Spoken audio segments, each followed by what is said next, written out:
Okay, so today on MyComeUp Talks, we have the immense pleasure of talking to my fellow Canadian, Bruce Croxon.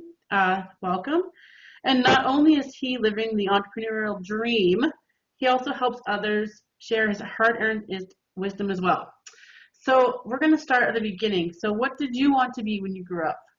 Oh my God, I wanted to be a football player, to be honest with you.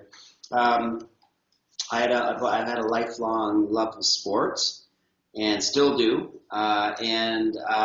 Like a lot of young guys, I didn't realize how competitive it would be to make a living at it. So I had illusions of being able to be a professional athlete. That's going back a ways, but that didn't work out. But that was my earliest dream for sure.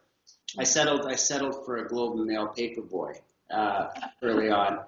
That's a good training. That helped. Yeah, that was my backup plan. Yeah. You should always have a backup plan. You know, mine was the Globe and Mail. Oh, that's good. Yeah. What did that teach you growing up, having a paper out?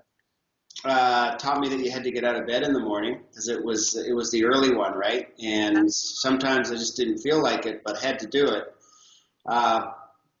So I was 12, and that sort of was the beginning of instilling in me the discipline that if people were depending on you for something, that you better find a way to come through because that's what you signed up to do.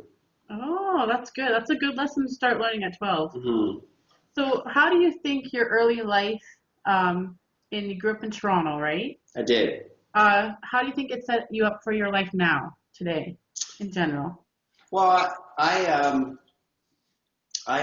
have a strong belief that people don't fundamentally change past the age of about 12. Like, I think your early years are very, very impactful. So my earliest years were spent, watching parents that worked really, really, really hard, that didn't come from a lot. So my earliest influences were people that, were self-made and that realized that you had to work for what you needed or for what you wanted to achieve. So I would say that, from an early age, I was influenced to be an entrepreneur because my heroes were entrepreneurs.